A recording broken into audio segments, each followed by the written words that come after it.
Okay, we're going to get started. All right, I hereby call this meeting to order at 7:07 p.m. Roll call and verification of quorum. D. Kaufman. Paul. Present. Reed. Present. Smith. Present. Hagenbook. Present. Casemiro. Present. Callis. Present. Capanos. Pistone. Sadvika. Jane. Present. Sherman. Present. Smith. Present. Ali. Belalehi. Present. Hamid. Present. I'm here. Lusht. Present. Gentile. Present. Rose. El Harak. Fawcett. Present. Rickett. Present. Gaudio. Phillips. Present. Escobar. Macadia. Present. Rodriguez. Present. Wanjan. Hassanine. Wen. Present. Habgood. Present. Bonaventure. Perez. Present. Alcuda. Present. Benesh. Candeloro. Present. Quartz. Jones. Leon.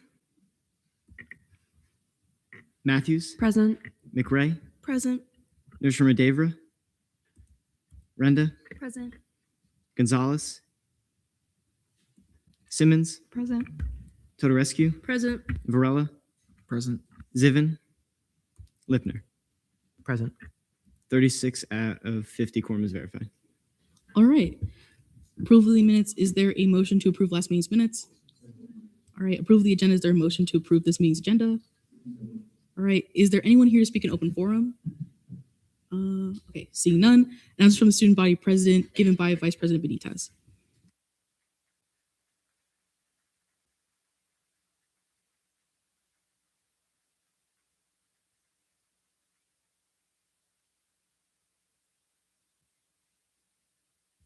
Alrighty. Wait. Boom. Boom. Alrighty. This is President Blanco's report. She says, "Good evening, Senate. I apologize for not being there in person. This week, I want to shout out to Sustainability, Innovation, and Wellness Coordinator Hendricks for hosting an amazing Earth Justice Week. Earlier this week, VP Benitez and I had the honor of attending a beautiful mural unveiling, paying tribute to the UCF Eternal Knights, Christopher Drew Leone and Juan Ramon Guerrero, two lives who were taken far too soon at the Pulse nightclub tragedy. I want to thank the artists, the university, and the members of the community who helped out with this ceremony. Today, the executive branch was also proud to host a roundtable, a networking event with executives from BNY, Advent Health, Orlando City Soccer, and Martinez and Mangalari law firm. Thank you to everyone who attended and asked questions. Lastly, I am preparing for my upcoming Board of Trustees meeting. If you have any questions or feedback, please reach out to me and have a great weekend." Any questions the vice president can answer? All right, seeing none. Vice president report. Perfect. Good evening, Senate. I've been out this past weekend due to me getting sick, and I'm currently readjusting to getting everything. On Tuesday, I did have the opportunity to speak at the renovated Pulse mural. It was a beautiful ceremony that commemorated all the lives lost and remind everyone that Orlando is always united. Additionally, we recently concluded our roundtable event that was this afternoon, which was a meaningful opportunity for engagement and discussion for students, and this was one of our platform initiatives that me and Lucy's, so I'm glad that we got to check it off right before we leave office. As always, have a great weekend. Yeah. Any questions for the vice president? Senator Leon.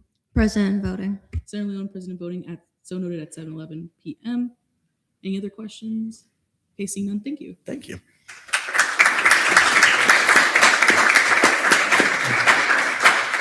Okay, comptroller's report. Comptroller Drinkwater.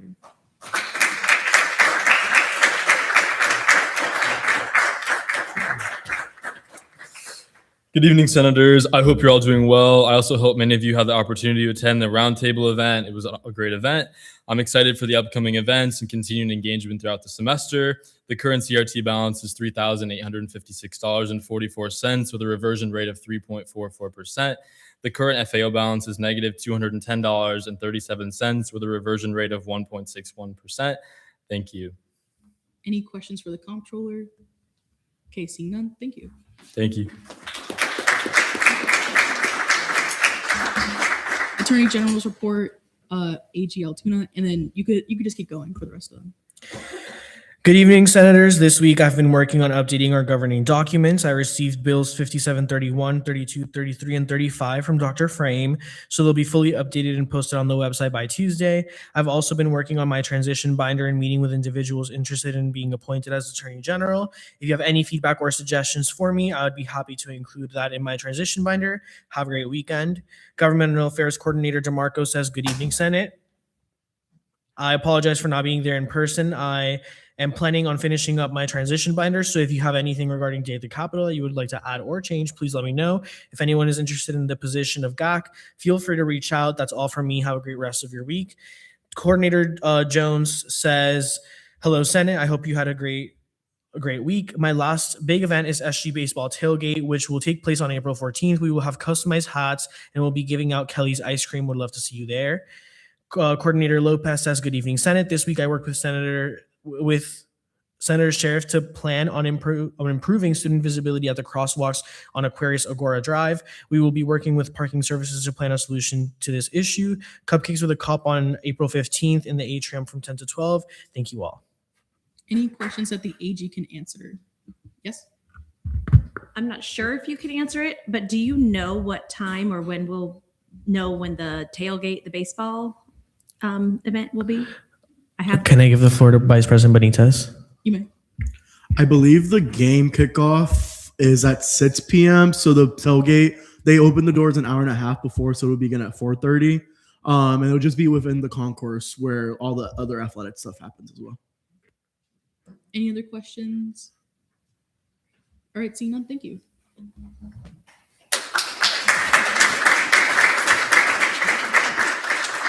Announcements from the Chief Justice Pizarro.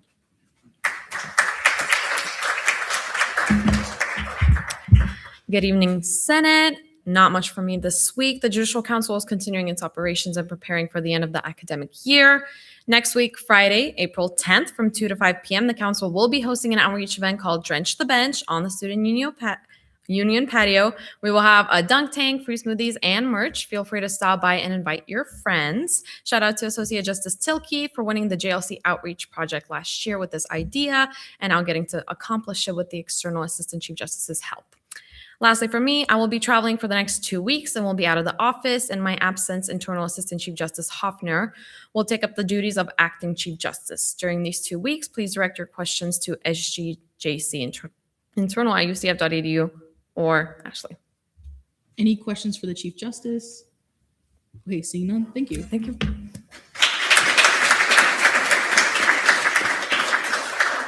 Announcements from the Supervisor of Elections given by Assistant Supervisor Callaway.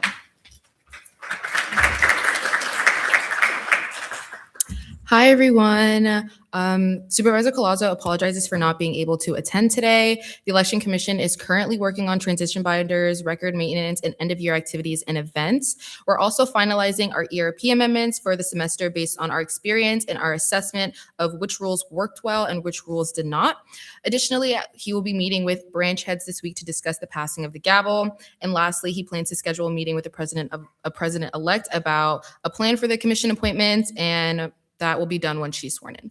Thank you. All right, any questions that the Assistant Supervisor can answer? All right, seeing none, thank you.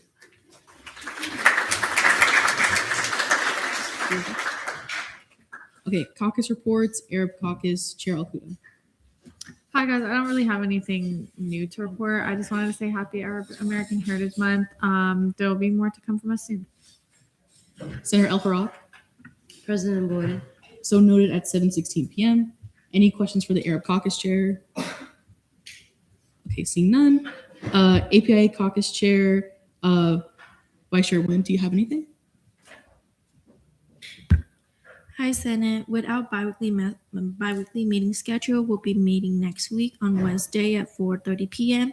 We started drafting merch design to representing the caucus and hoping to finalize this at the meeting.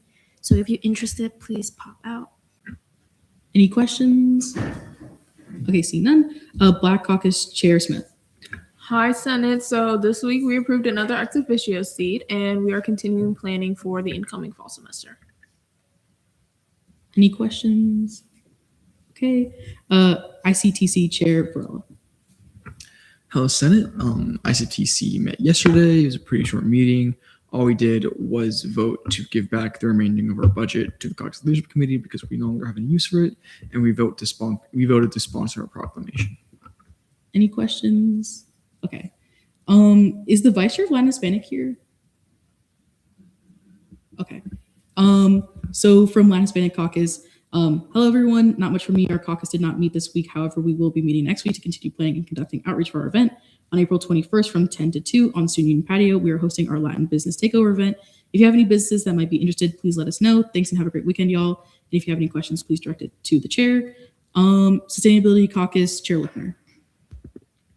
Hi, everyone. We did not meet this week, but I wanted to give you guys a general PSA to not touch these caterpillars. The tussock moth is a native species to Central Florida, so please don't kill them, but try your best to avoid contact because their hairs can cause major rashes and irritation. So if you see one, just try to brush it off with your clothing or a piece of paper as calmly and as gently as possible. And then also for Disability Caucus, because we missed that, as Vice Chair, we met this week to discuss finalizing details for ASA Day, which is in partnership with the College of Health Professions and Sciences. Thank you. All right, any questions? Okay, seeing none. Women's Caucus, Chair Renda. Hi everyone. So the Women's Business Showcase was on Monday and it went very well. Thank you so much to everyone who helped. I appreciate you all. All right, any questions? Okay, seeing none. External Legislative Assistant Report, ELA Reed. Hi everyone. I've been trying to schedule the reigning dean meetings and mock dean meetings. I'm currently working on my transition binder, and if you're interested in the role of ELA, please reach out and I'd be happy to talk with you about it.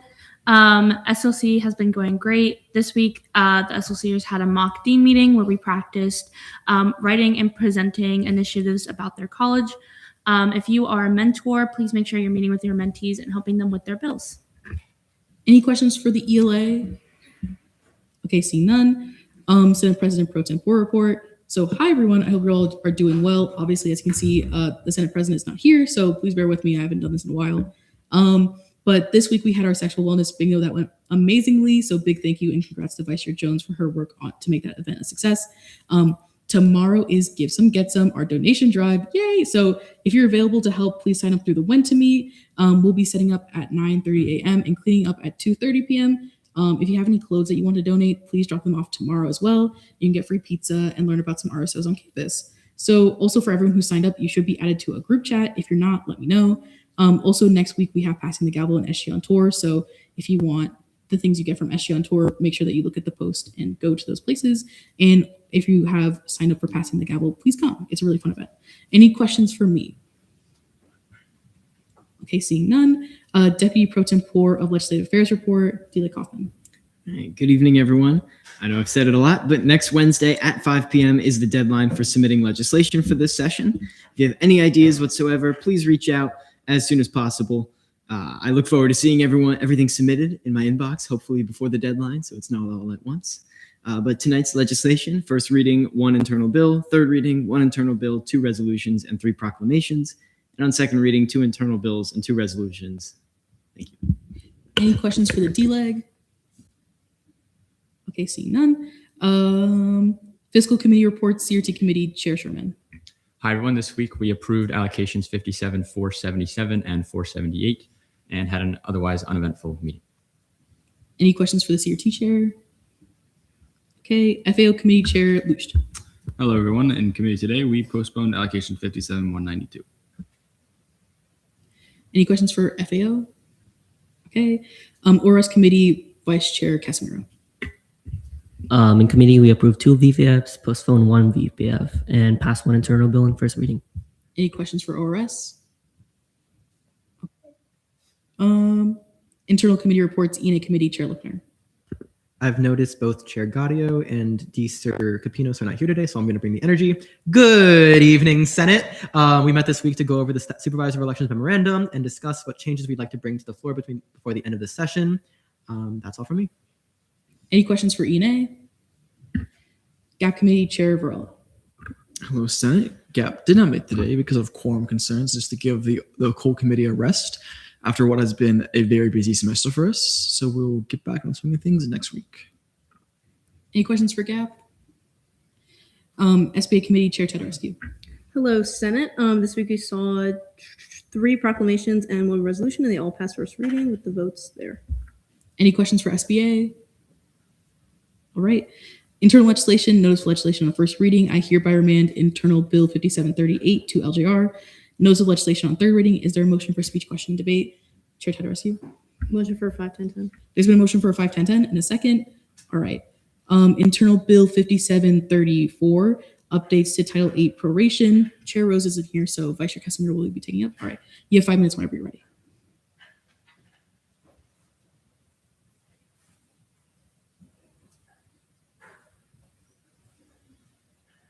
Nothing has changed since the last time we talked about this, so I yield the rest of my time. All right. Are there any questions about this bill? Okay, seeing none, we are now in a period of debate. Is there any debate on this bill? Yes? Move to vote. There's been a motion to vote in a second. With that, we are now in voting procedures.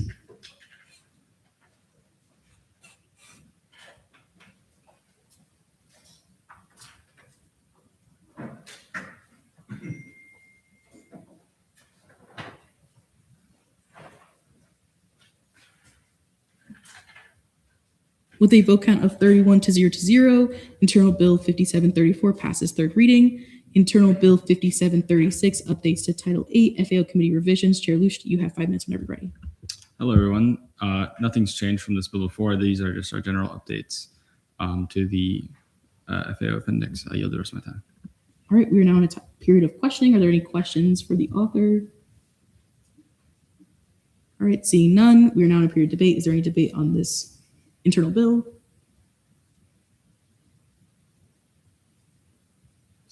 Oh, yes. There's been a motion to vote. In a second, we're now in voting procedures.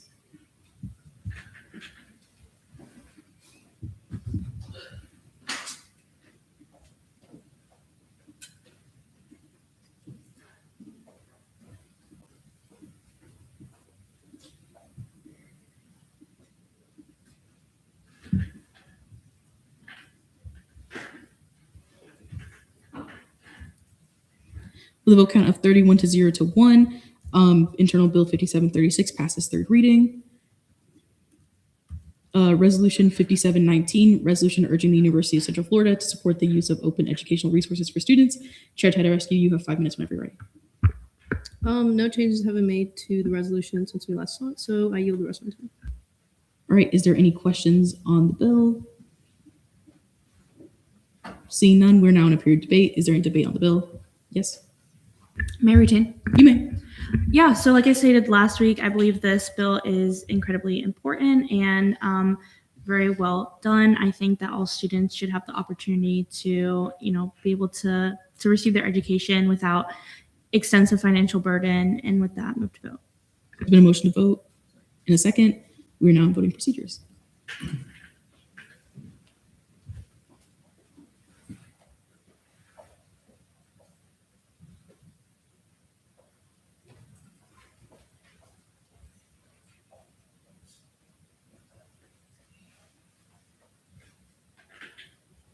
With a vote count of 32 to 0, Resolution 5719 passes third reading. Resolution 5720, resolution to establish the Health and Wellness Ad Hoc Caucus. Chair Lipner, you have 5 minutes whenever you're ready. May I motion for a 10-10-10? You may. I'll motion for a 10-10-10. Is there a second? Second. All right, you have 10 minutes whenever you're ready. Thank you.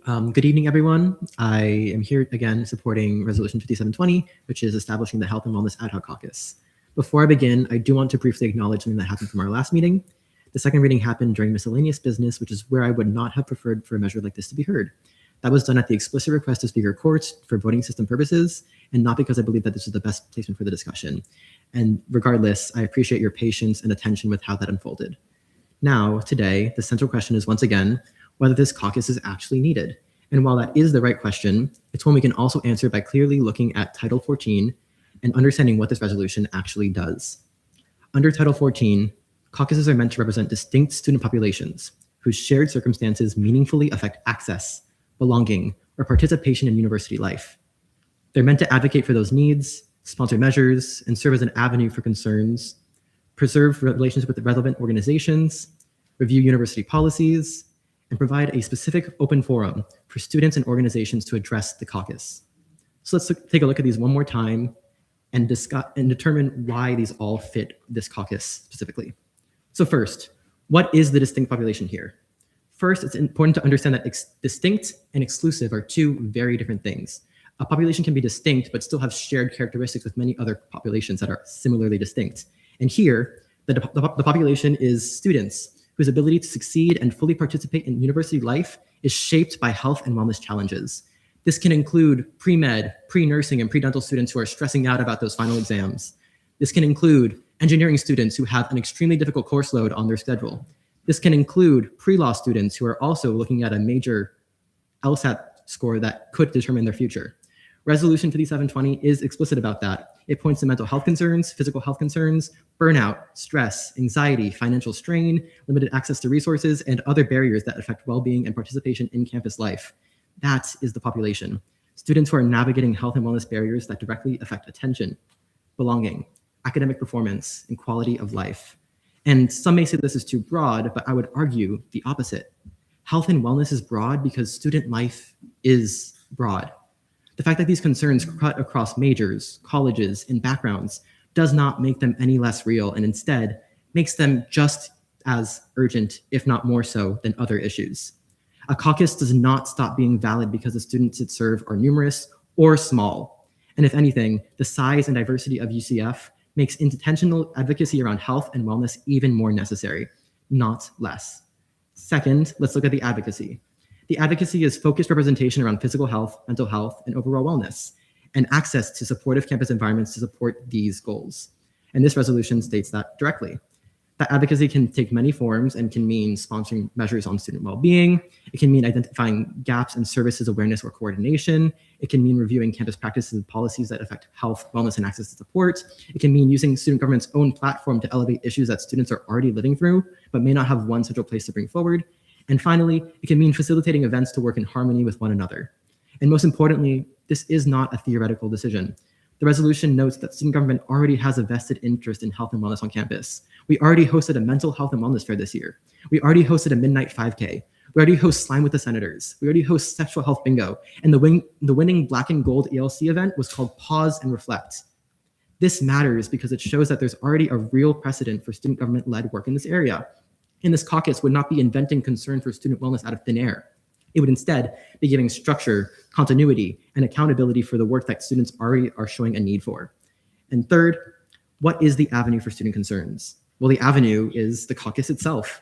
Title 14 specifically says that caucuses are to serve as an avenue for student concerns and provide an open forum during meetings. Resolution 5720 mirrors that language almost exactly by stating that this caucus would create an open forum for students to, believe it or not, express health and wellness related concerns. And this matters because students don't always need another office to exist on paper. Sometimes they just need a room where they can speak, be heard, and know that someone is responsible for carrying those concerns into advocacy and action. And in my opinion, this is one of the clearest values of caucuses in a general manner. They are open forums for involvement. They give students, RSOs, and departments a place to engage directly with student government and each other in a way that is ongoing and mission-driven. And we know this works because the Disability Caucus is a wonderful example.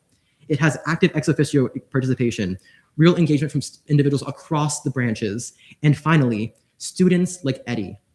Eddie is an individual who is not a part of student government, not an RSO leader, but still attends regularly.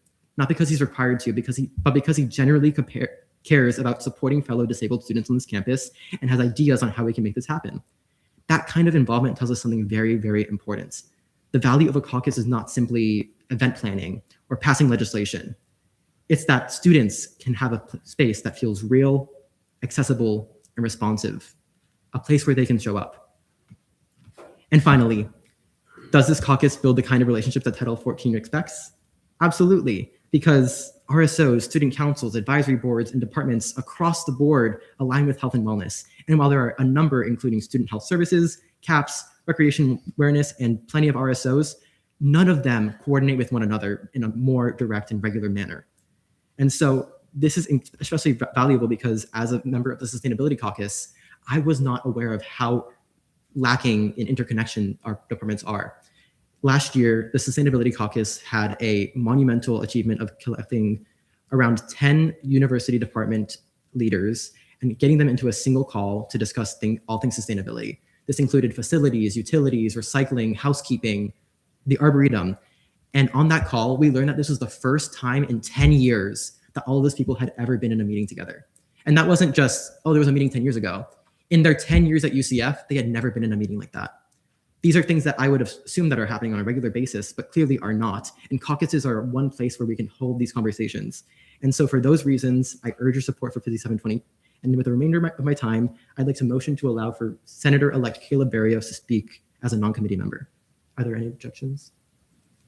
There's been a motion to allow a non-committee member to speak. Is there a second? Second. There's been a second. You have about 3 minutes left. Thank you. Good evening, Senate. I want to start with something simple. College is hard, not just academically, but emotionally, physically, and socially. Many students arrive on this campus excited, but also overwhelmed, anxious, and unsure where to turn when things get difficult. And too often, they feel they are facing those struggles alone. This is why this resolution matters. At its core, this resolution is building a space where students can be heard, supported, and connected to real solutions. Because student government is not just an institution, it is a bridge. We are the closest link between students and the administration. We are the people students come to when they do not know where else to go. And I know that feeling personally. When I first came to UCF, I struggled to find my place. I struggled to find people who would listen, who would understand what I was going through. And I know that I am not alone in that problem. I have experienced health challenges, both mental and physical, and it was only through support from others that I was able to keep going. But not every student finds that support. Across this campus, there are students dealing with stress, anxiety, burnout, and unhealthy habits. Students who are trying to figure out things on their own. Students who are afraid to speak up because there's still stigma around health, especially mental health. It can feel uncomfortable. It can feel isolating. And sometimes it can feel easier to stay silent. That silence is what we have the power to change. Yes, resources exist, but if students do not feel comfortable accessing them, if they do not feel seen or understood, then those resources might as well not exist. What we are missing is not just services, but also its connection. It is community. It is a student-centered space where people feel safe enough to start the conversation. That is what this caucus would provide. A health and wellness caucus would create visible, welcoming, student-led space focused on something that affects nearly every person on this campus. It would give students a place to bring concerns, share experiences, and work together towards solutions. It would help break down stigma by making these conversations normal, accessible, and most importantly, human. Because sometimes when a student needs most is not a formal appointment, sometimes they just need to know that someone is willing to listen. That is what we are here to do. We serve the students. And if there's a large group of students who are struggling, who feel unheard, who do not know where to turn, then it is our responsibility to meet them where they are. This caucus is not just another organization. It is an acknowledgement that student well-being matters, that their voices matter, that they matter. So I ask that you support this resolution and to take another step toward making this campus not just a place where students learn, but a place where they are supported, understood, and are able to thrive. Thank you. All right, we are now in a period of questioning. Are there any questions for the author? I'll go Chair Varela, then Chair Okuda. May I ask 3 questions? Ask one and then I'll come back to you. Okay. Well then for my first question is to the author. Were you able to discuss this idea with any of the resources or associate departments that you do seek to bring together with this caucus? I'll yield the floor to Senator-elect Barrios. Yes. So to provide some context on the bill, there was reasoning besides it just spontaneously existing. So I'm going to answer that in 2 ways. So during the first semester, there was a mental health fair, and I had spoken to CAPS and another organization, which I'm forgetting off the top of my head. But I spoke to them about the idea of a caucus because I saw the potential of caucuses. I mean, you guys see me there every day, and so I know how important caucuses are to students. So I spoke with CAPS, not formally in a formal setting, but they did suggest that the idea would be good. Along with that, I have spoken to students of the community, and they have said that mental health is something they don't want to talk about. It's not a comfortable conversation that anyone wants to talk about. And also, it's not entirely limited to mental health. It's also physical health as well. So I've talked to several students about that, and they found that the caucus would be a very good inclusion to student government. Yeah, so I think similar to last week, I'm still kind of wondering like what specific resources the caucus would really provide that for individuals as well as other similar organizations that already might be focusing on this topic. Yeah, I honestly am not aware of any organizations that work to bring together other health and wellness organizations into one space to have those conversations. While there is the Wellness and Health WHPS, I'm blanking on what the P stands for, services, they don't necessarily do what this caucus would be doing. They more act on the aspect of nutrition, dieting, and like wellness from the sense of physical wellness, and specifically create programming for that. So this caucus would not necessarily be attempting to replace or add to those, but simply ensure that all of the nearly 50 health and wellness related RSOs and over 5 to 10 departments on campus are all engaged with student needs, have an opportunity to hear from students if need be, and then also advocate for any of those departments or RSOs needs if they come up, because as we know, things can change from a day-to-day or year-to-year basis, and funding could no longer exist. So it's important to have individuals who can advocate for that funding if it needs to be advocated for. These are Capinos. President voting. These are Capinos, President voting. So noted at 7:39 p.m. I'm going to go to Eli Reed, and then I'll go back to Chair Varela. Thank you. Were you able to talk to many senators or many individuals in student government already to gauge interest in this caucus? And because I know this resolution has failed twice, so were you able to kind of gauge interest about this from other individuals? And, you know, what was the kind of discussions that you had about it? Absolutely, I have, but I believe Senator-elect Barris will be able to give a better answer, so I'll be yielding to him. Sorry, I was drinking water. So yes, I'm just going to say yes to that. I've spoken to senators here about that. Obviously, Senator Lipner is one of those people who support this legislation to go through, but also SLC and SGLCers. I have had extensive communications with them about this caucus. They all support it. They find it very much like a need for students, because this is something that, in a sense, it seems like, well, these resources already exist, so why do anything more? This is sort of a way, from what I've heard from other SGLCers and SLCers, as a way to connect on a more human level for students. Because like I said earlier, these are uncomfortable conversations that the average student might not take the step to go towards, like, for example, to go to CAPS. So, yeah. Am I going to get my two left now, or should I wait for the next round to go? You can do both. Awesome. Okay. For the author, can you identify a distinct or specific student population or student representation that this caucus, that is not being provided right now, that this caucus will then be able to provide? Currently, there are no organizations which advocate for, let me get the exact definition that I used, students whose ability to succeed and fully participate in university life is shaped by health and wellness challenges. And then this is a follow-up. Can I understand what your definition of distinct is?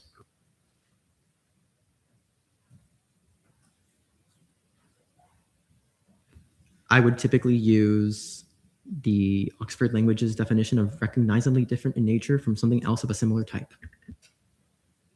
Any other questions? I'll go to Alkuda.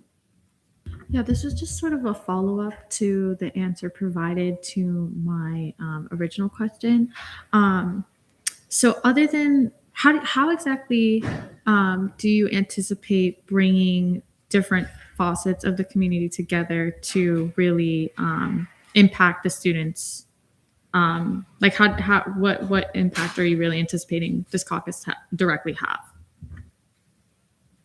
Yeah, so there's two answers to this question. The first is accessibility, and the second is accountability. So first, answering this from the accessibility aspect, I believe it's important to have a central forum for all of the many different organizations which fund a multitude of different areas related to health and wellness to advertise their events that they're hosting, explain what services they offer, and simply have more students be connected to them on a one-to-one basis. Things like the UCF dining dietitian is vastly underused by our student body. Things like the wellness and health prevention services, their nutritional opportunities are vastly underused by our student body.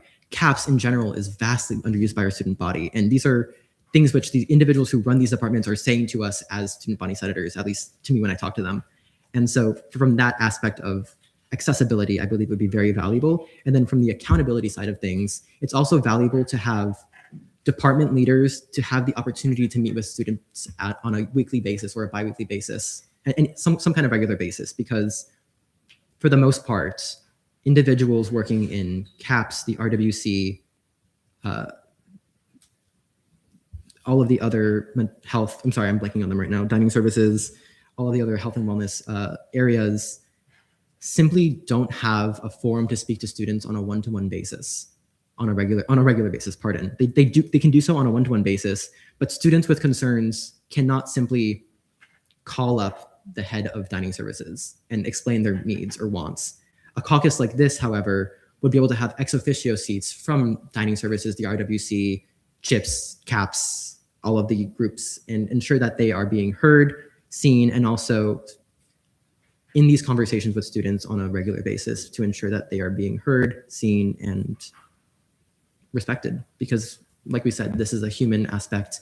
Talking about mental health and regular health is very, very difficult as is. And then adding that second layer of talking to adults about this, going from that intergenerational discussion, is even more difficult. Studies show that Gen Z are, I believe it was 3 to 5 times more or less likely to share mental health concerns with someone of a different generation than one from the same generation as them. And so all of these things together, I believe this caucus would be very valuable as a forum for students. So we have a minute left. Eli Reed. Motion to extend by 2 minutes. There's been a motion to extend by 2 minutes. All right, there's 3 minutes left. I'll go to Senator Hapgood first. Thank you. I think you guys have defended this bill extremely well, but I did have one question. Before you considered a caucus as a solution to this, which I agree is definitely a concern we should be taking into account, did you look at any other solutions, maybe like adding a wellness exec coordinator position, maybe like an SBA initiative, or even just other interested senators working together on a few initiatives? Was there any discussion on those? And if so? Yeah, I actually really appreciate this question because it gets at the core of this issue, which is that health and wellness is a key issue. It's just finding the best way to fix that issue. And there actually already is a wellness coordinator within exec. The Sustainability, Wellness, and Innovation Coordinator covers that role. Within student government, we host many health and wellness events already. And so I didn't think hosting more events was the answer. We already are seeing that students are overloaded with events here on campus. There are a number of programming agencies that are already doing that. However, the major concern was a lack of accessibility by the students. They didn't know what was already available from these agencies and departments. And then also that these agencies and departments were working in tangent to one another. They're not working in harmony, they're not working together. And that communication is what I believe this caucus could do in a way that no other form of solution could. Eli Reed, and then I'll go to Chair Burrell. Sorry if this is like worded weird, but I know that it keeps getting brought up that conversations surrounding health and especially mental health are uncomfortable conversations. But how do you believe that this caucus will make space that allows for students to be comfortable having these conversations aside from just raising awareness? I think there is a massive power in an open forum. We've seen that here within student government on the Senate floor, where students have come to speak on open forum about things that they are very passionate about. While we as senators may or may not agree with their viewpoints and opinions, we still take the time to make sure that they feel heard, that they feel respected, and that some kind of accountability will come from this. And so I believe that this caucus would allow us to have a specified area where health and wellness can be discussed in an open and honest way without kind of judgment, and support that goal going forward. Yeah, Chair Barlow. Yeah. So in the process of research for this Oh, wait, sorry caucus, to interrupt. We have like 6 seconds left. motion to extend by 2 minutes. By how many? There's been a motion. Okay, so we have 2 more minutes left. The process of researching this caucus and this bill, did you ever take a list or all these complaints you have, being the lack of accessibility and the general uncomfortable feelings around the student body, did you ever take a formal list of these complaints or ideas to a body that can address it, like CAPS or student wellbeing services, in a formal setting, like a meeting? I'm not sure why that would be required, when I would believe that that would be the responsibility for the caucus to accomplish if that was the case. This is something that all of these departments have already been telling us is a problem. Like Kayla Barrios said, CAPS is already asking for more accessibility to students, more awareness from students. The same is happening from the RWC, from dining services, from every single agency that we're talking about in this conversation. There are over 40 health and wellness related RSOs that specifically look at health and wellness for the student body, not pre-med or looking for academic purposes. These are all looking at very different parts of student well-being, including suicide prevention, bone marrow signups, holistic living, mental health, neuroscience, active minds. They're all over the place. And so getting a single area where these clubs can voice their concerns, have senators, executive members, and justices coming together to advocate for students' needs is invaluable, in my opinion. And I believe anyone who has attended a caucus will understand the value of having that student input on discussion and decisions. All right, we have 14 seconds left. So is there a motion? Vice Chair Casimiro? Move the debate. There's been a motion to move to debate in a second. We are now in a period of debate. So we have 10 minutes to debate. Is there any debate on this? Chair Varela? Yeah.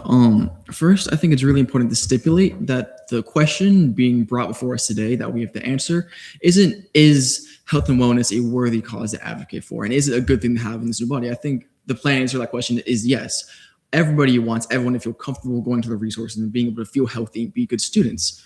But rather, the question in front of us is a caucus the best way to do that? And I think the answer to that is plainly no. I think that a distinct student population has not been identified in this case. The idea of saying, well, any student who is undergoing some sort of mental health or physical health problem represents this distinct student population is stretching the idea of distinct much farther than the dictionary would allow.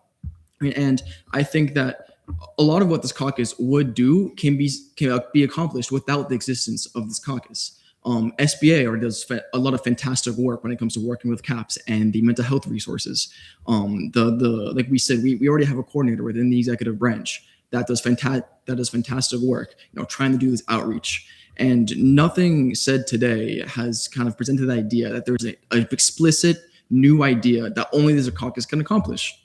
And more about the meaning of caucuses. Caucuses in their most pure form are to give a voice to the voiceless, right? To give students a distinct student population, a place where they can be represented, make sure their needs never go unheard.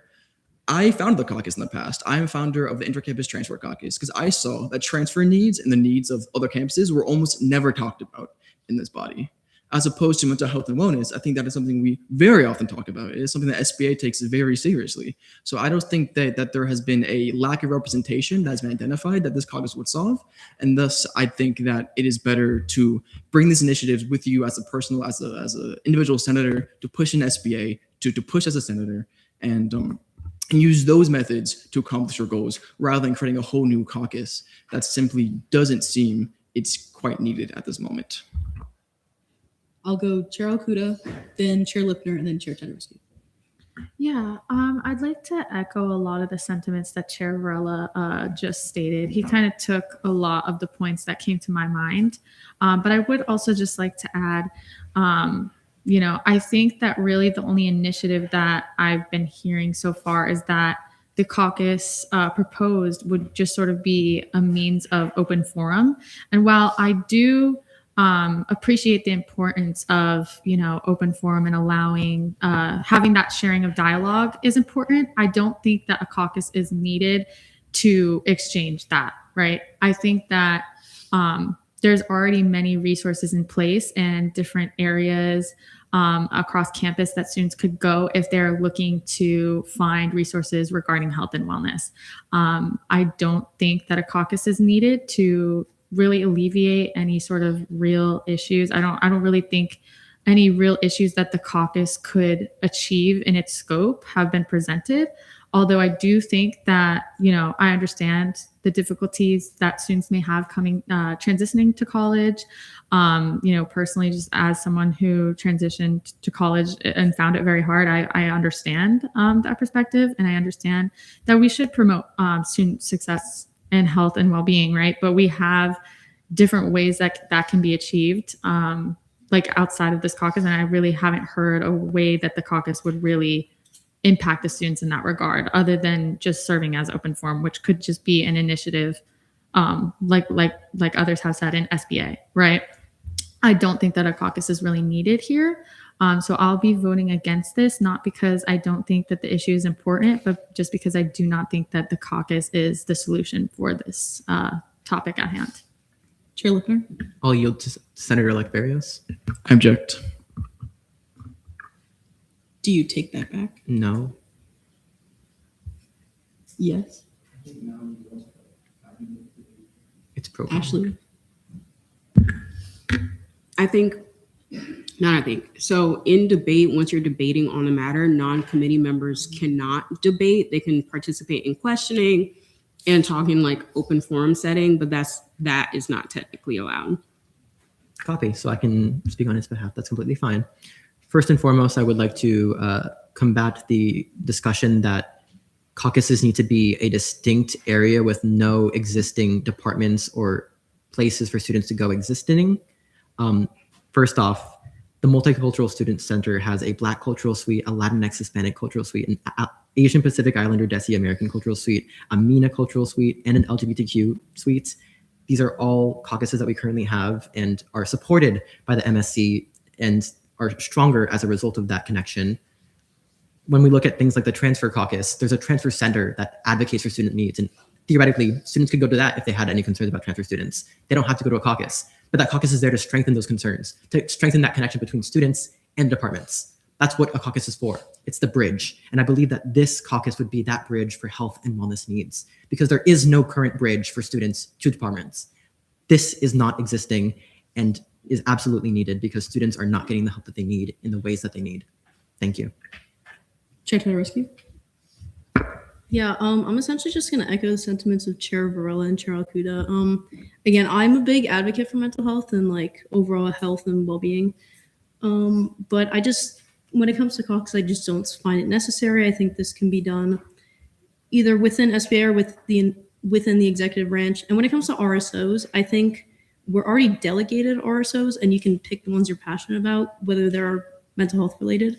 And if you want to show up and advocate on like Senate's behalf at their meetings or something. So overall, I just don't find it necessary to have, but again, I do understand the sentiments of the idea. Okay, with three in negation, are there any in affirmation? Senator Rickett? Oh, thank you, Mr. Speaker. So I've been listening to both sides of the argument. And what I will say is, I don't think that this ad hoc caucus is receiving fair scrutiny. If we apply the same scrutiny as many other senators have echoed today to every other caucus, for example, Military Veterans Caucus, my caucus that I'm the chair of, then that caucus wouldn't exist. neither will any of the others. We're here for the students. This population of students that we're here for is for those who have health and wellness issues. Yes, there is other departments and other resources available on campus through RSOs and departments, but that's like every other caucus that we have. And my biggest concern is if we apply the same scrutiny to every other caucus going forward, then we can go ahead and just dissolve the other ones if that's the same scrutiny that we're putting this potential caucus to forward as well. And I yield the rest of my time. All right, we have about like 2.5 minutes left. So is there anyone else that's in affirmation? Chair Renda? I will be voting in favor through the work with the Women's Caucus, especially with the health fairs. I've seen the gap of knowledge between students and our resources on campus, especially involving health. This past semester, Student Health Services was able to come out and they were overjoyed with all of the questions they got and the number of students they were able to reach. They found that many students did not know about the resources they offered. And I believe this shows one way that the caucus will be able to help connect students with the resources they already have and help students become more comfortable in accessing these resources. All right, with that, I think we all know how we're going to vote. So is there a motion? El Harak? Yeah. Do we still have time? We have like a minute left, but Okay. So honestly, I was more sold by the arguments of Chair Lipner more than what Chair Varela and other senators. I was mentioned. looking for a motion. We Oh, had, a motion. like, Oh, sorry. Okay. Vice Chair Casimiro. Move to vote. There's been a motion to vote in a second. With that, we're now in voting procedures.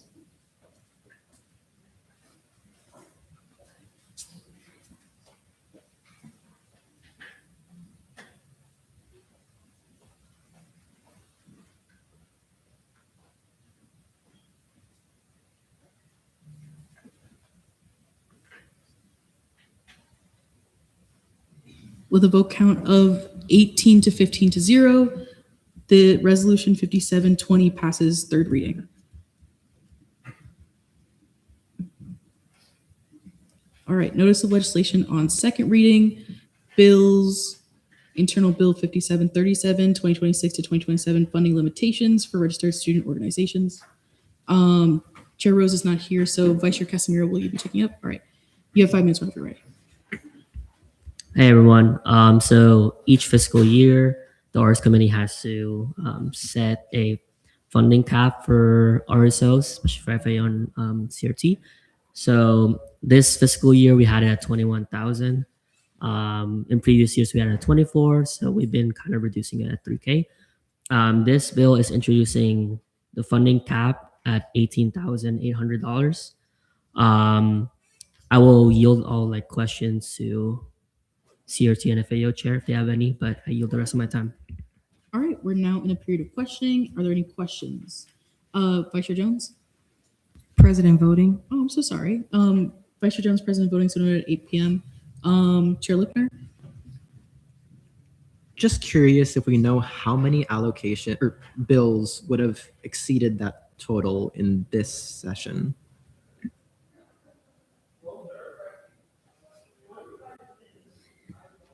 I yield to Chair Bush. I'll say FAOs first, and then Owen can go and say his. One. There was one RSO that hit that cap. Any other questions? Oh, sorry, I'm so sorry. It would be 5 from CRT. Thank you. Any other questions? Okay, seeing none, we're now in a period of debate. Is there any debate on this bill? Chair Lipner? May I retain? You may. Awesome. Yeah, I think that this makes a lot of sense, especially hearing that it is such a small amount of organizations that hit that cap. This just means that we're going to have another, it was 5 plus 1, so 6, so $18,000 to go around to other organizations. So I'm in favor of this and I'll be moving to vote. There's been a motion to vote. In a second, we're now in voting procedures.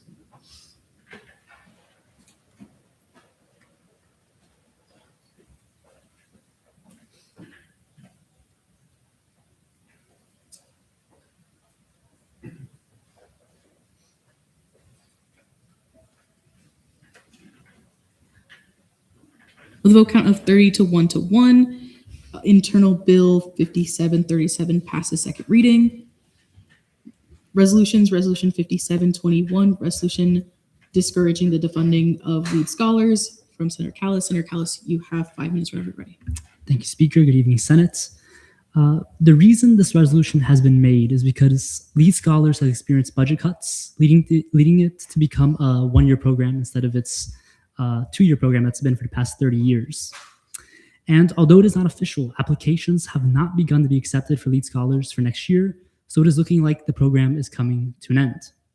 Now, I could talk to you about the incredible things lead students have done in class, which I've outlined in this bill, things such as starting Knights Pantry, Green Greeks, and Hearts for the Homeless. I could talk about the 22,000 annual service hours done by lead scholars, which is about 40 hours per student in the program.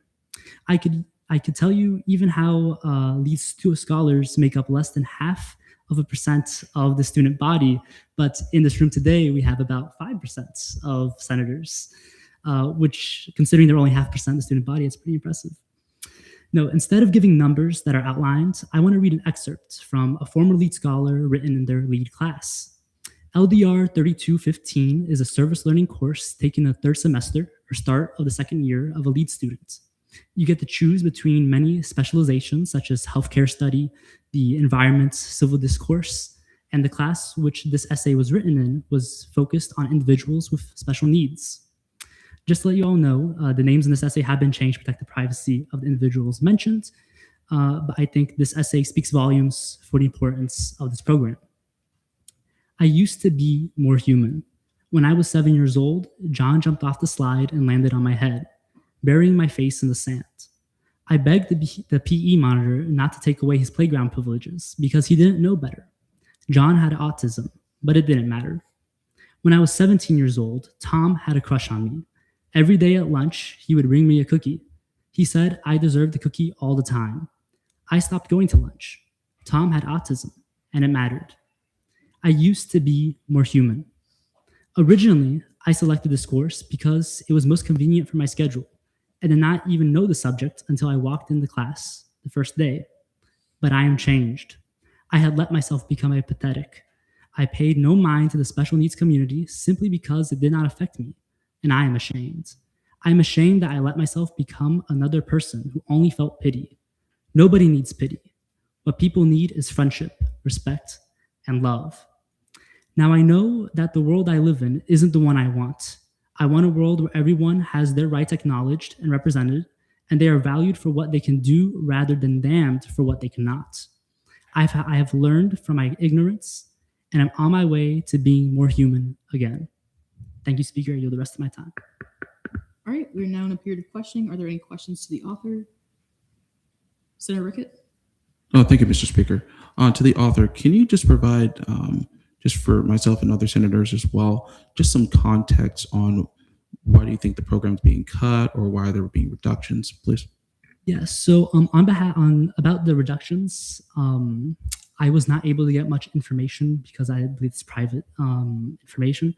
And for the program being cut, it is simply because they have not accepted applications yet. Normally by this time, not only are they reviewing applications, but they are already accepting people and telling people that they're going to be lead scholars next year. So if you go on the websites, you have to enter a password. You're not even able to submit your application yet.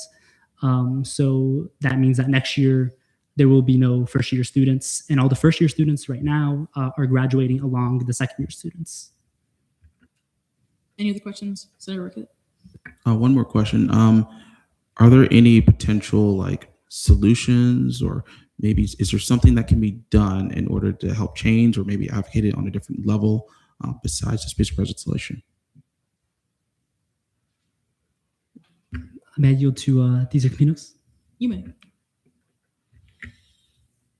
You pose an excellent question, Senator Rickett. I think there might be. I think that a petition could be in line. I think that gaining support of multiple different organizations, departments, RSOs, divisions, colleges. I think that this is a start by passing this resolution. But when there's more information available about what can be done, I will be sure to make it known. Any other questions? Chair Lipner? Would either of the build author or DSER Campinos be potentially open to a student-run organization to fill LEED's space if this unfortunately does come to pass?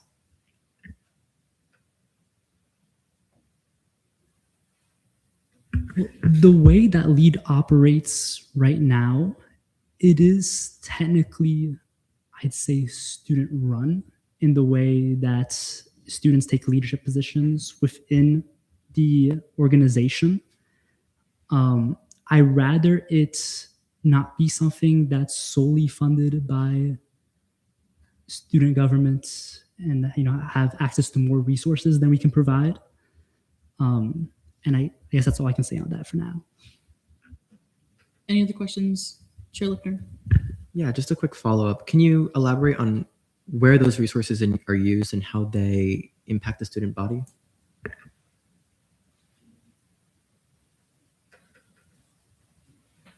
I'll yield to DSER Campinos. Can you clarify your question? And what do you mean how those resources are used for the student body? Just where does that money go?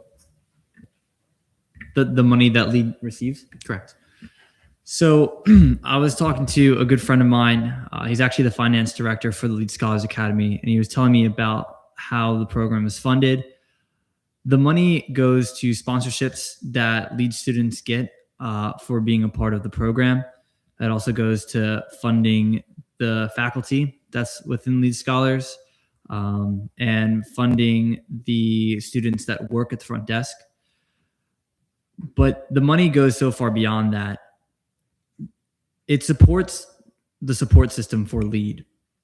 And LEAD has its way of, I would say, being vital to the health of this campus. There are so many different organizations, clubs, Greek life that have been impacted by LEAD and by people that have been involved in LEAD. Eric spoke earlier about the programs that were started because of LEAD, including Hearts of the Homeless, including Knights Pantry. Those were all LEAD students who had a vision for how to change the university, and with the means and the backing of LEAD had the ability to do so. And with the change of the program and the funding that it is receiving, you're not only changing the way that the program operates, you're changing how the program affects the university. Does that answer your question?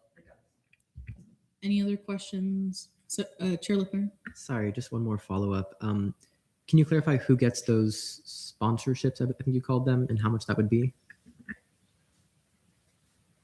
Yeah, so it's about a $200 stipend. We call it the LEAD stipend. It's known amongst LEAD scholars.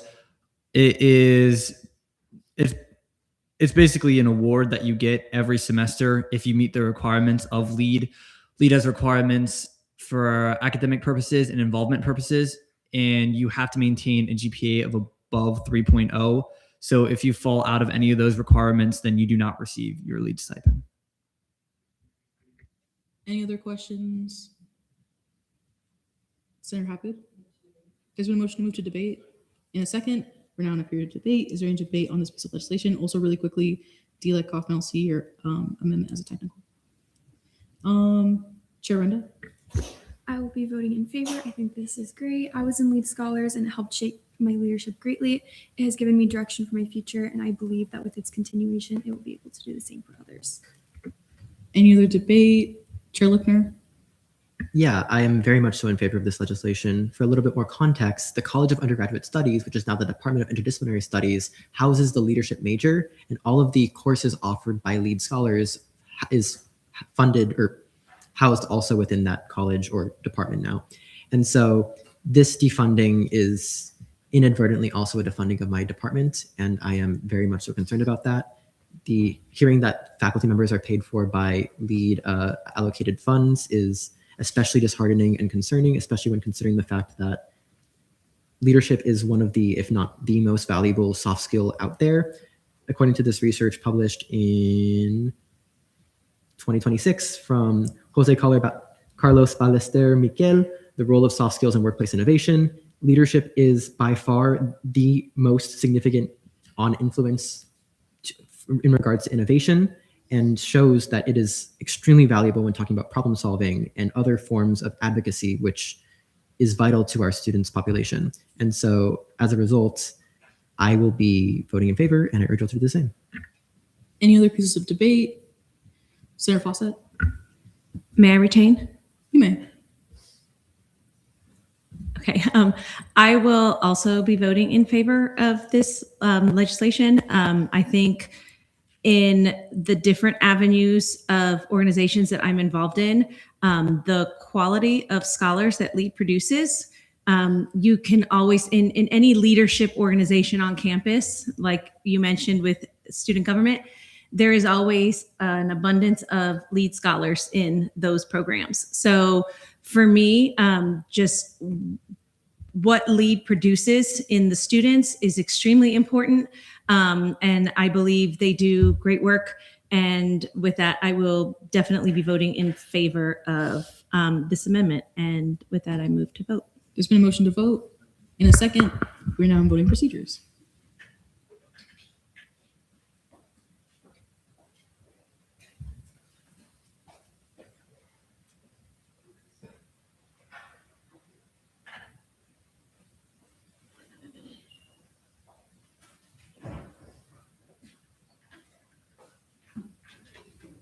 With a vote count of 30-0-1, Resolution 5721 passes second reading. Proclamations, Proclamation 5735, proclamation recognizing April 10th, 2026 as Dolores Huerta Day. Senator Escobar is not here, so I believe Senator Perez will be taking it up. All right, you have 5 minutes whenever you're ready. This proclamation honors Dolores Huerta's contribution to the labor movement, civil rights movement, women's movement, and the human rights movement. Huerta was a skillful lobbyist who played a central role in many movement successes and formed groups such as the Agricultural Worker Association and the National Farmers Worker Association. Dolores Huerta continues to inspire individuals and organizations around the world to work towards social justice, advocacy, and gender equality as an outspoken advocate for world peace, immigrant rights, women, minorities, at-risk youth, and the LGBTQ community. Dolores Huerta's work has had a profound impact on the lives of countless individuals, particularly those in marginalized communities, and her commitment to activism serves as a powerful example for future generations. I yield the rest of my time. All right, we are now in a period of questioning. Are there any questions about the proclamation? Seeing none, we are now in a period of debate. Is there any debate on this proclamation? Chair Lipner? For those of you who are unfamiliar with the farm worker movement, there has been a long history in this country for advocating for the rights and proper treatment of farm workers in the fields. And Dolores Huerta was one of the, if not the foremost individual in this movement. This is especially important to recognize her now, as we have come to learn a very unfortunate fact that she has lived a life of sacrifice in relation to a fellow organizer within the National Farm Workers Association movement, and has truly dedicated her life to this cause. I don't want to get too in depth because it's a little, it's extremely frustrating for me to talk about, but I urge you all to do your own research on this woman because she is absolutely incredible, and you all should know her face and name whenever it comes up. I'll be voting in favor. Any other pieces of debate? Seeing none, we're now in a period of voting.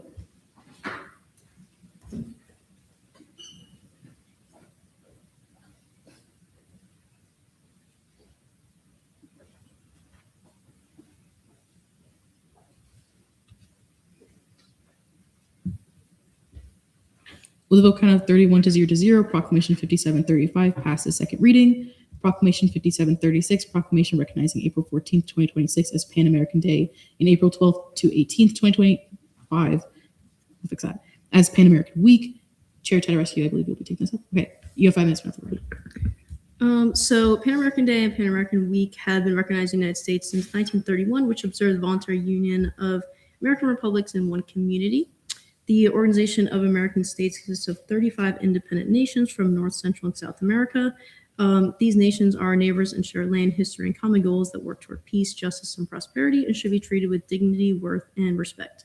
Seeing that the University of Central Florida is comprised of students from diverse backgrounds, including from the nationalities, ethnicities, and cultures of North, Central, and South America, we see it as important to highlight the excellence and diversity of students to make them all feel included and welcome. So I yield the rest of my time.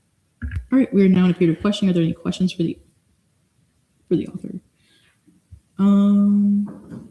Seeing none, we're now in a period of debate. Is there any debate on this piece of legislation? Chair Lipner? May I retain? You may. This seems like a great piece of legislation. Obviously, UCF has a very vibrant Latin Hispanic population. Move to vote. There's been a motion to vote in a second. We're now in voting procedures. Oh, wait. Before we do that, sorry. I will see D. Kaufman's amendment as technical. Okay. There's been a motion to vote in a second. We're now in voting procedures.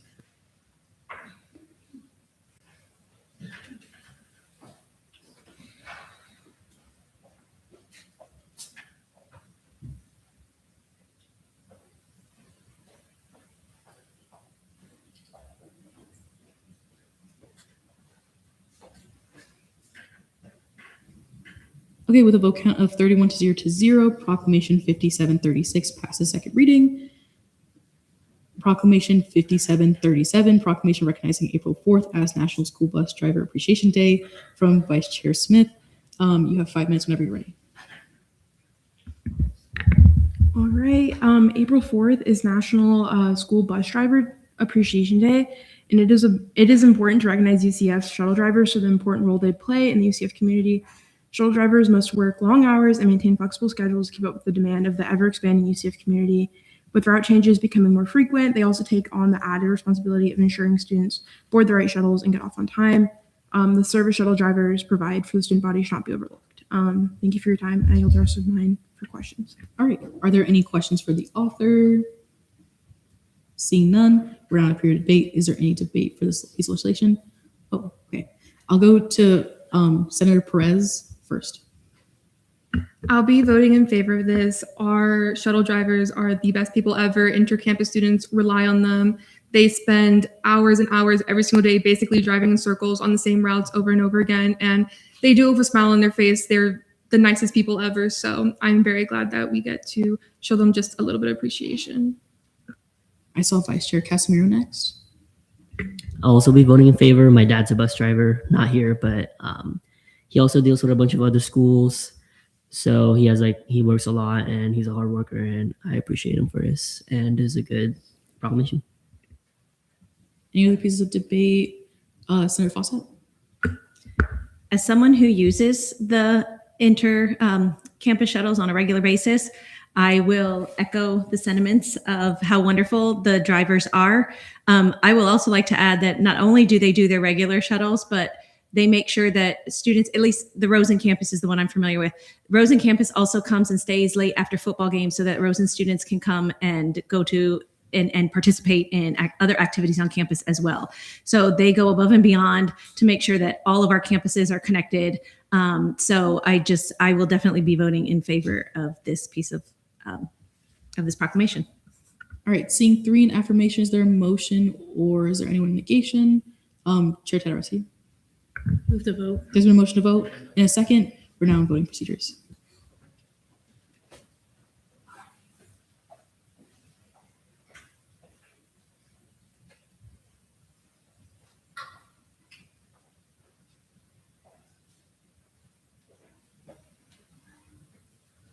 Okay, with a vote count of 32 to 0, Proclamation 5737 passed the second reading. Right. Okay. Advisor report, Ashley. Happy Thursday, folks. Welcome. As you all know, I've been ill. I was ill since last Friday, and it has been the thing that keeps on giving this entire week in terms of my brain fog and energy levels. So folks have been very sweet to me and being like, Ashley, just go home. And I did that yesterday. I definitely did. So with that, I just say, give me some grace. I'm slowly getting caught up on all the things. But some things I've been working on, just so you all know when I'm running around, what am I doing? Been working on Senate orientation, which I mentioned last week. I support OSI in planning the student leader retreat, which is awesome. And if you haven't been, I know some of us are leaders in some of the agencies. It's like one big training that we do for all of the new boards going into the next year. So I've been planning that with our professional staff team. I've also been putting Maite through like an SG 101 workshop in our weekly one-to-one. So we've been working on that, preparing for the new session. And then also just making sure that you all supported for everything that you need for your events that we're using to close out this semester.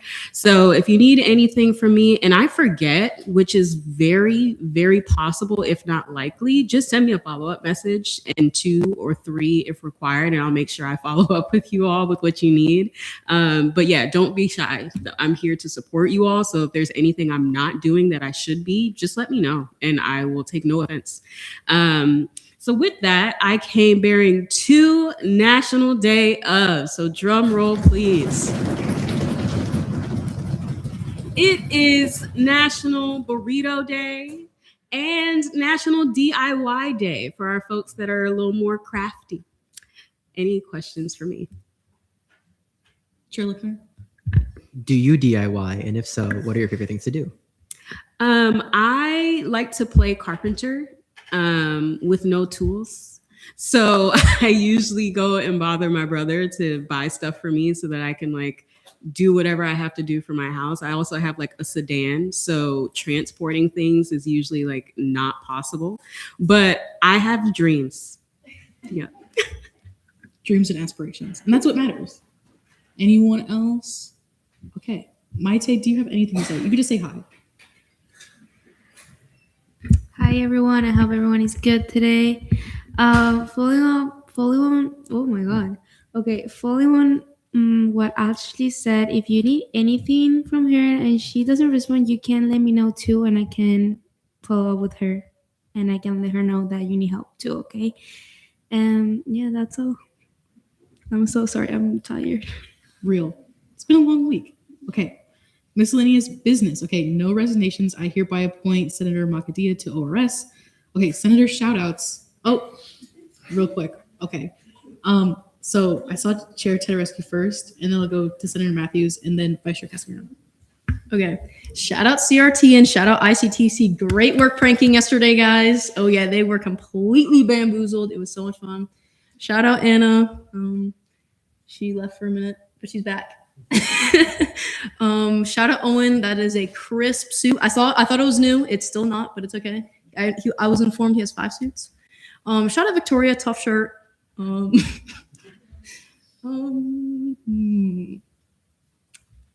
shout out Kirsten. I know she's watching the live stream out there. You know, she will watch the live stream though.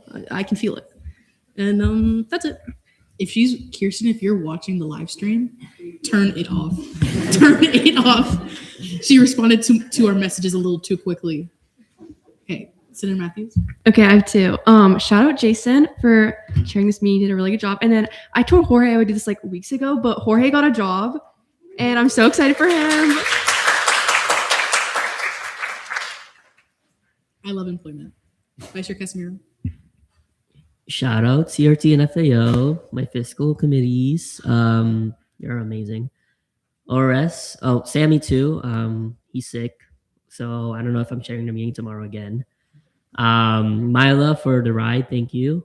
What else? Oh, Makadia. I don't know if he's here, but welcome to ORS. Oh my God. Stop laughing, Mila. It's not funny. Jason, good job at sharing the meeting. And Ryan too for writing the minutes.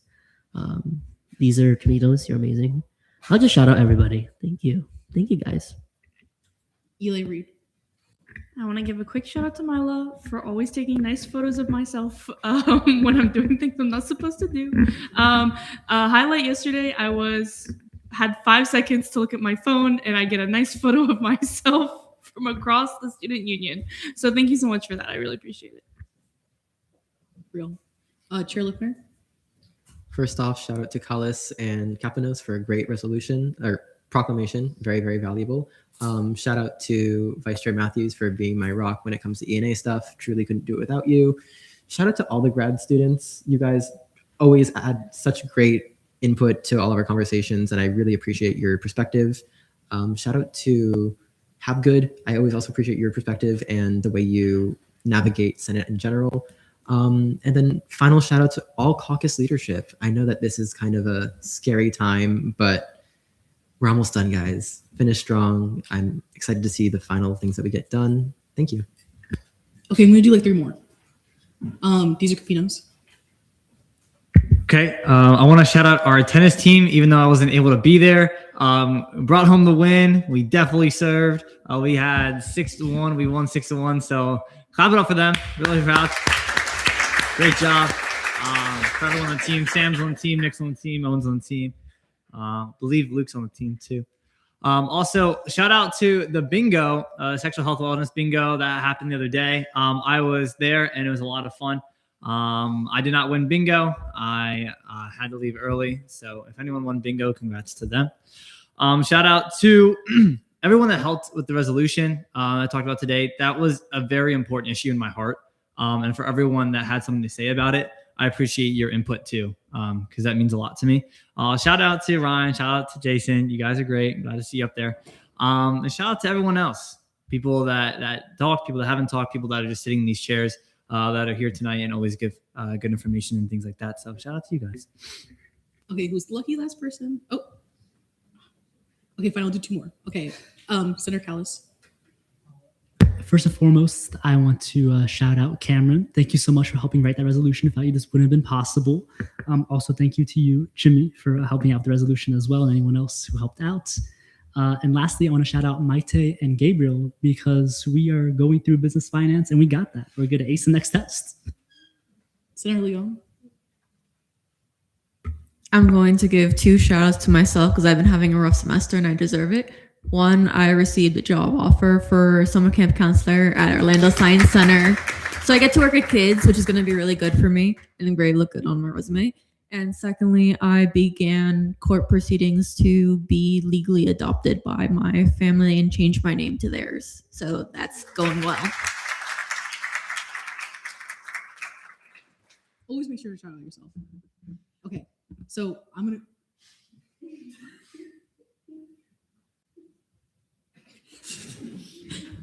Fine, you can be the last one, but you're on thin ice. So you're gonna say anything? Yeah, sorry. Shout out to Gap for not showing up today. That was awesome. And by the way, the most liked Gap message of all time is the one that says Gap's canceled. So I'm not sure how that makes you feel about the committee, but whatever. Also shout out to everyone who pranked me yesterday for ICTC. Senator Perez, Senator Rescue, Senator Smith. There's one other person, and Senator Sherman. Oh, you guys, it was so scary. I walked in the office. I was served a subpoena, a paper that says, "Come find us." I was so confused. I was like, "Oh my god, everyone's gone. ICT's canceled forever." But luckily, I found them. I'm goat. Shout out to Pradhan Hamid for being able to run the whole meeting. Good job. Thank you for letting me have my shout outs. I really appreciate that. It's really awesome. Shout out to Pradhan Hamid's office and that really comfy couch that I was sleeping on like all day. That was really awesome too. He's on thin ice. Is your things? I pranked JC. I put his thing in Chinese. Is it still in Chinese? No, luckily I changed it. Okay, my prank's over, I guess. Okay, so shout out for me. Shout out to everyone. You guys did so amazing today. Thank you guys for being nice to me. I don't envy Kirsten in her job because this is hard. Kirsten, if you're watching this, you better not be. So I better not see anything of you seeing this. Obviously shout out my office, Jimmy and Ryan, amazing. Shout out the speaker's office, Anna, you're holding it down. Shout out to everyone who pranked Owen and JC. It was really funny. If you don't know, CRT, they dressed up as Mr. Peabody because Mr. Peabody and Sherman, and there's one Sherman. I thought it was really funny. And yeah, okay. Kaufman's Kingdom. Episode 2 of Kaufman's Kingdom. This is Chair Varella's dog, Indiana Jones. This is Indiana Jones, but he goes by Indy. He loves to dress up and is very friendly. As you can see, he's very patriotic, Gat mentioned. He's very sweet and loves to play, but is also a bit dumb and careens headfirst into Chair Varella's glass door almost every day, chasing squirrels. And fun fact, he has a dark brown coat as a baby, but became lighter as he grew older. Those are very adorable pictures, and he likes playing dress up. See, JC says he likes to dress up, but I don't know if he could say that he likes I it. think JC likes to dress up the dog. That's what I think too. And something weird's happening. The nice. Okay, let's see. Chair to the rescue. Yes, one moment, hold please. Sorry. Motion to adjourn pending final roll call. Okay, there's been a motion to adjourn. In a second. Okay. Eli Kaufman. And be quiet while you clean up. Paul, Present. Reed, Present. Smith, Present. Hagenbook, Present. Casimiro, Present. Callis, Present. Kapanos, Present. Pison, Sadvika, Jane, Present. Sherman, Present. Smith, Ali, Bilalehi, Present. Hamid, Present. Lusht, Present. Gentile, Present. Rose, El Harak, Present. Fawcett, Present. Rickett, Present. Gaudio, Phillips, Present. Escobar, Makadia, Present. Rodriguez, Present. Wanjin, Hassanine, Wen, Present. Habgood, Present. Bonaventure, Perez, Present. Alcuda, Present. Benesh, Candelora, Present. Quartz, Jones, Present. Leon, Present. Matthews, Present. McRae, Present. Nurshima Devra, Renda, Present. Gonzalez, Simmons, Present. Todorescu, Present. Varela, Zivin, Lipner. Present. 36 out of 50 quorum is verified. All right, I hereby adjourn this meeting at 8:34 p.m. Bye, guys.